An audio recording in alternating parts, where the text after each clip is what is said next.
Budget ezali likambo etali bozwi pe ba dépense esengeli pona mikolo mikoya. Matondo na molongani na ye eyenga basali 15 ans ya libala. Bazali na bana mibale. Ya mobali kombo na ye Mutombo azali na 14 ans, ya mwasi Feza azali na 12 ans. Eyenga alandaki mateya ya boyebi kobatela misolo.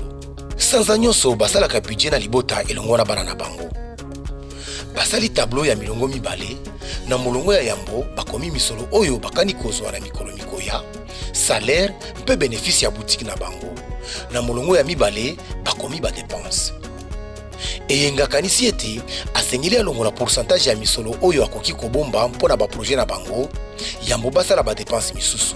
Azui mokano ya kolongola 10% ya bozwi na ye, na sima abakisi ba dépense lokola mbongo ya kofuta ndako, biloko ya kolia, kilasi ya bana, transport, soins médicaux, communication, bilamba.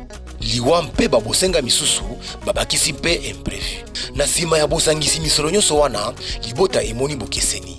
Bozwi na bango ezali kokokana na ba dépense bakani kosala te. Eyenga aye kokanisa ete esengeli kokitisa ba dépense na bolongoli biloko oyo eza urgente. Ndakisa, bilamba, communication na ba imprévu mpona kokokanisa budget na bango.